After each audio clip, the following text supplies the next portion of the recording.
Matur nuwun sampun ngatur kasengsem kagem muka dimah wonten ing gara-gara. Dik niken, dik niken, dik niken, dik niken.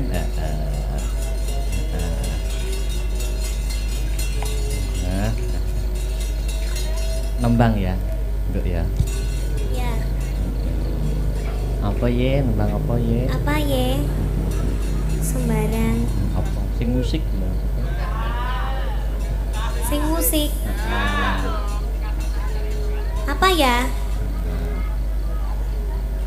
Guyuh kono.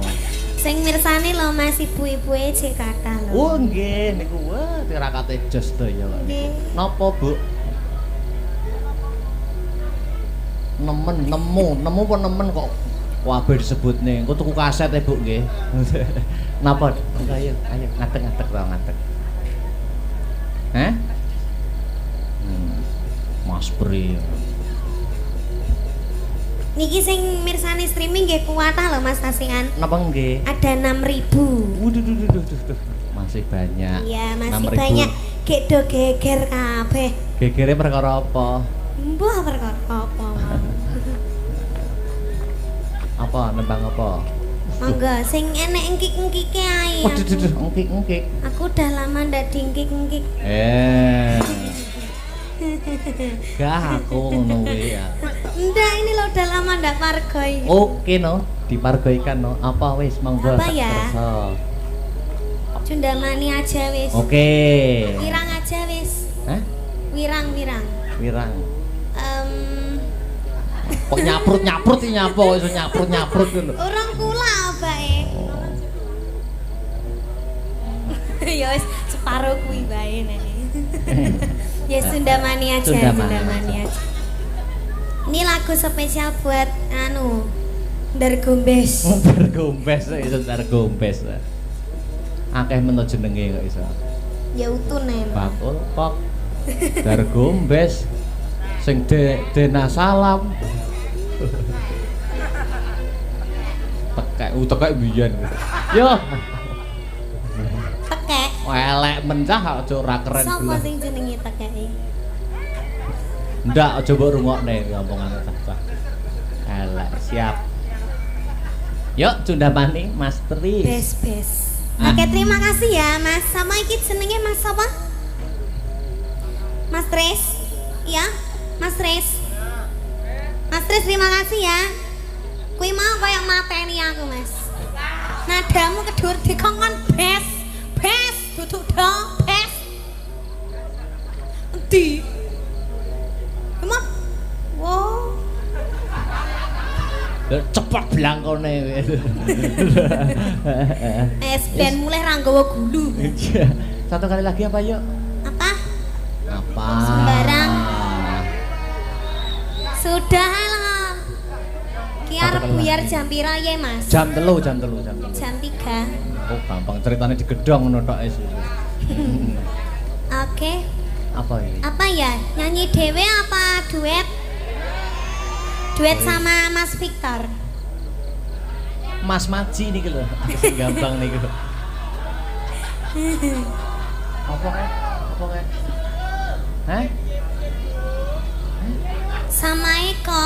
Apa sama Eko? Eko sapa? Eko Akbar nenek kene. Ndak wes aku menolak tawaran duet sama siapapun demi ayangku tercinta. Ya toh? Ya. Lho HP teng ceru handle iso. Ayo apa sembarang. Yo. Cuma GPT itu. Damel gamelan apa damel musisi? Gamelan. Gamelan sing enek gamelane ben kan nek gawe musisi pokoke yoga-yoga do ngadeg kabeh joget. Sak bapak Kolil bareng. Sak Bunda Fitri ya masih menyaksikan Bunda. Oh, apa ya? Apa? Ya. Tentang asmara yo. Siang pantoro ratri. Terus? Terus sampeyan. Oh, aku ya. Ya, aku tak moco, aku ora apal kok. Ndi HP-ku? HP-ku mau buka ya apa? Enek fotone random barang. Mosok Gempem fotoku buka. mau simpeni to, Mas? No. Sing pas aku nganu bareng mau simpen. Hei. Eh. Sing kirimi kono kok. Sing pas aku Ora kuwi ora. lho. Ayo. Ora sing pas.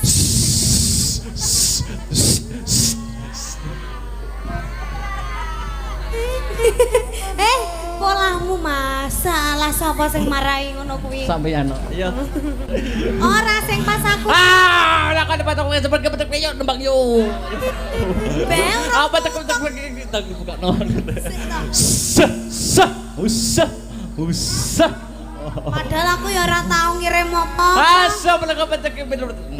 Makasih ya, makasih. Sampeyan iki duet karo aku aja wedi nyapa to, Mas? Ora wedi. Aku mau padane iblis ngono iki. Ora, aja ngomong sing ora to.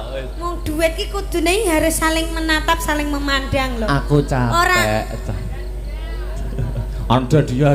Oh. Mbruk nih kameramu kok. Oh. Aja ngomongne gurem ceceker. Wis. Wow. Wow. Dah ya. Mbuh. Kowe anu nunggone nanti gara-gara apa?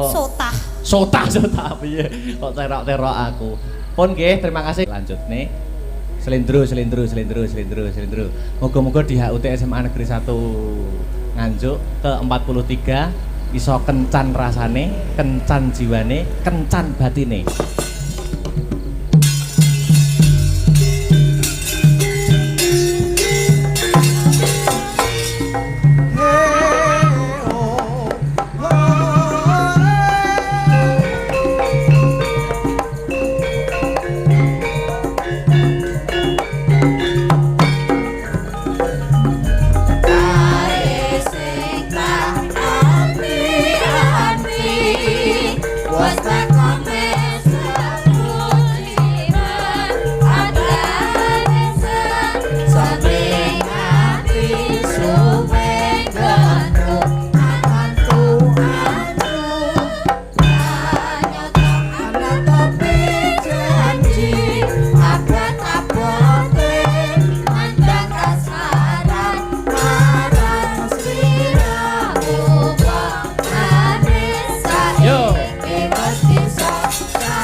Windonono ora bakal bali yen durung ketemu Petruk kantong bolong kiai. Sikra kang bala bumingal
palwon uting ranmu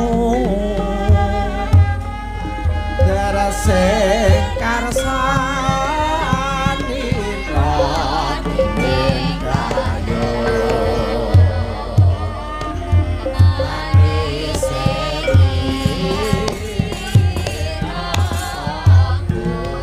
punika Kakang Baladewa sembah bekti kula katur Kang Prabu wis ndak tampa Kresna ora liwat pangestuku tampanana nuning nggih kula tampi pinunding mestaka Kang Prabu Kaka Prabu tindak saking pundi? Aku bubar wae saka negara Ngastina. Wa sing rembug aku disambati kelawan Nyai Duryudana magepokan kelawan pandhita anyaran sing jenenge Kyai Dawaludin kang mapan ana ing pertapan Sumur Jalatunda. Lah aku dikongkon bubarke Kresna. Karepku aja nganti ana wutaing getih. Lah tinemune jebul Kyai Dawaludin kesduk kurang duga ketitik kongkonan abdimu Anoman kepingin nyilih dampar ke Prabu Negara Ngastina kang ateges kepingin jongking palungguhane Nyai Duryudana. Bareng tak buktekke Kresna, katone Kyai Dawaludin pendhita kang winong wong ing dewa cinaketing Gusti ketitik pusaka nenggala kang dak tamakne ora tumama malah kesempya ing darat dadaning Baladewa kaya duwe kadigdayan kang linuwih. Mula tek aku mrene aku njaluk pambiyantumu. Sapa sing ora mudheng kasekten Ratu Indrawati kang minangka dadi titising Bathara Wisnu dewaning kabagyan. Lepas ana cakra jelas hancur badane Dawaludin Kresna.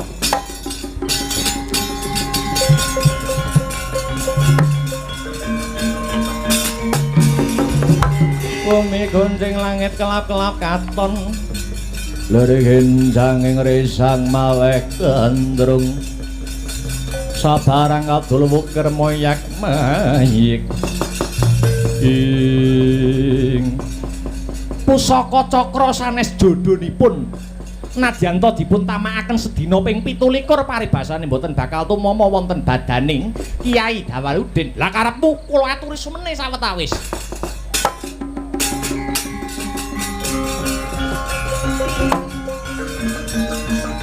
Pinten to kawaskitanipun Begawan Dawaludin yen iso mbatang menawi kula nata ing Dwarawati pancen pendhita kang pengpenganing yen ora bisa mbedhek aja to Kyai Dawaludin pondhok Sumur Jalatunda badhe kula bubaraken. Bagus Kresna, aku bakal bantu kowe.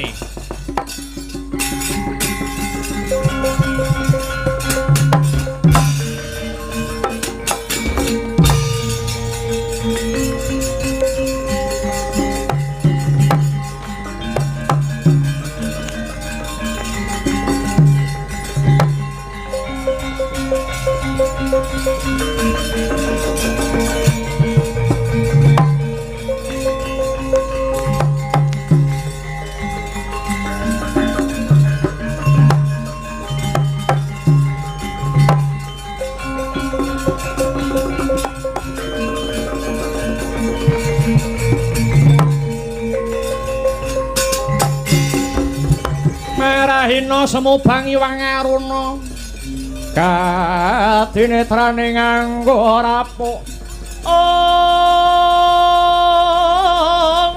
sabaning kukila ringgane goro saketer kini donganing kung nirwuwu sing bene panca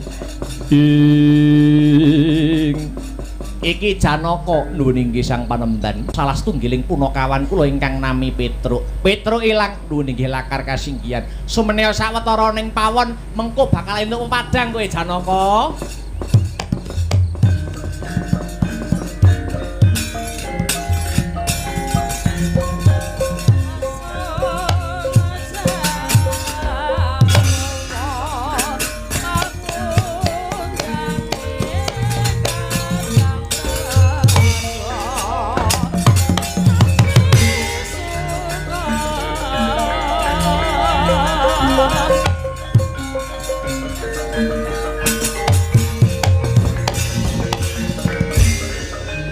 Sapa iki?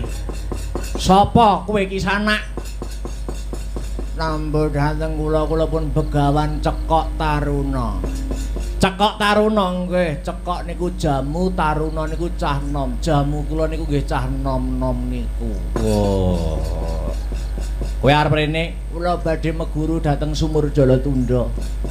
Omah kula pun kadol. Omahmu kok iso kadol? Nggih ngopeni gendaan kula. Oh. Wis tuwek ojek gendaan. Nah iya to. Anak kula pun mati. Bojomu? Bojo kula nggih pun mati. Omahmu pun kadol domong ya. Dwarawati ki omahe sapa? Edian.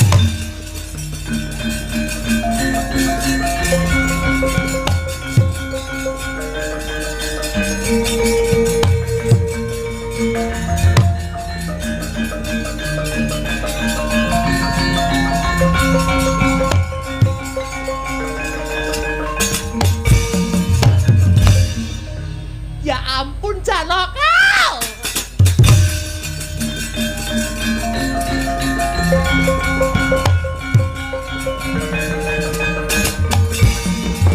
Duh, tambah tua kok tambah bagus. Kakang mbok kula kangen. Akhirnya iso ketemu ya ampun. Ayo delok yo.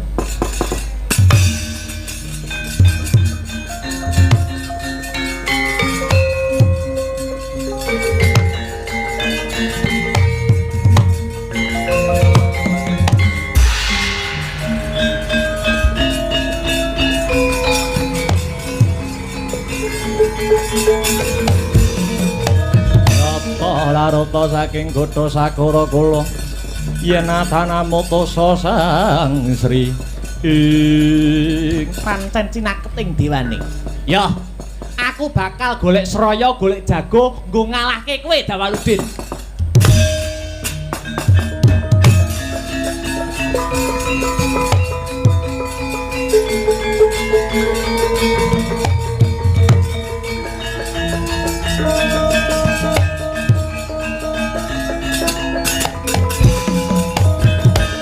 Sapa? Kula Bambang Jakamurti. Kula badhe puruhita dhateng Nalendra Dwarawati Prabu Sri Bathara Kresna. Kelakon panjang kamu yen kowe bisa mateni Dawaludin.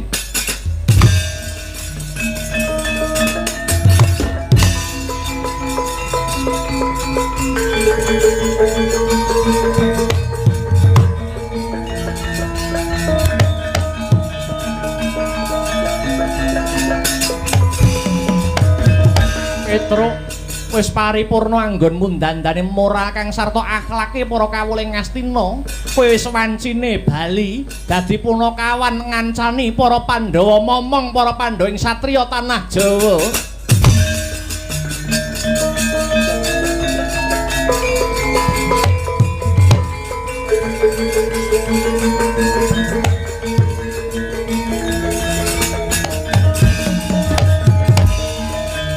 Sapa iki? Bambang Jakamurti arep bubarke pondok Sumur Jalatunda. Yen wis bisa nglangkai Dawaludin yo tampanana.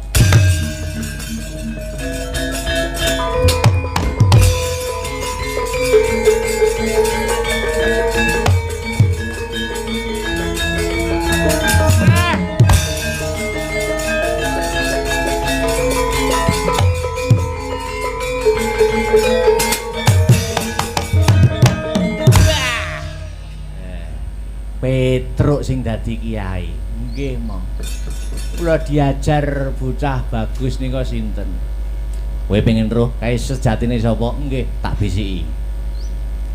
Wis krungu urung? Dereng, aku urung bisiki ya. Nah, iki lho.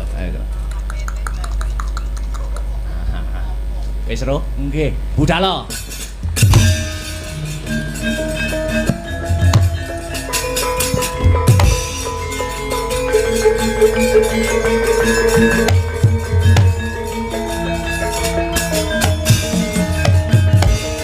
Ora ketang mang menit aku wis iso nambani rasa kangenku ya Janaka.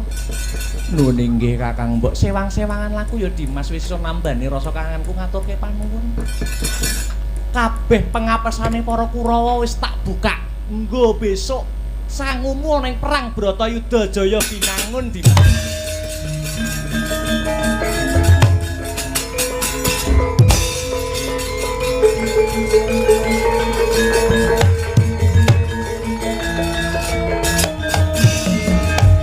Ayo Aja songar sesongaran. Kowe sing dadi kiai kelakon mati dening aku. Aku ora bakal wani karo kowe.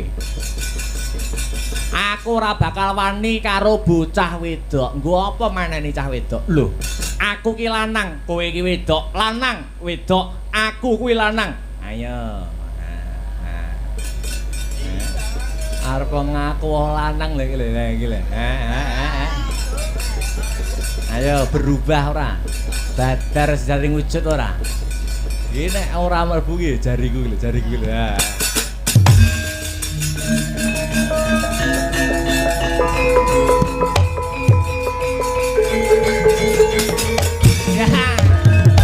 Kurantawati bojoku.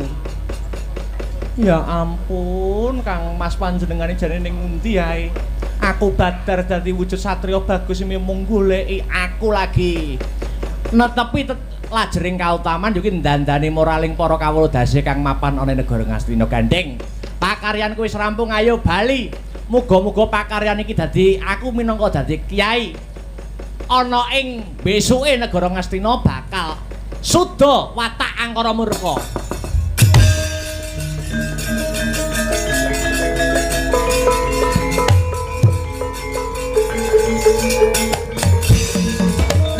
Urawa barisan witing kelapa cawisna gempur pendho.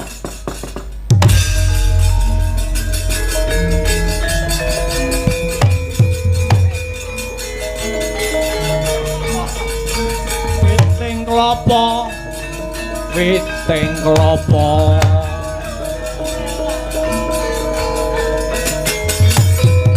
untuk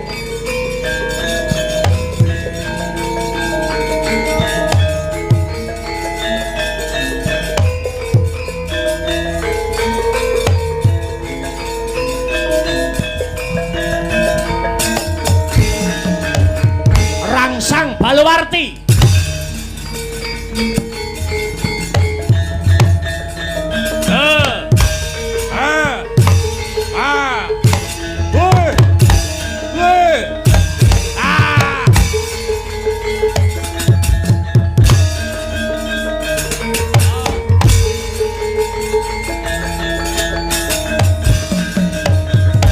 Titir mati dening Kartomarma.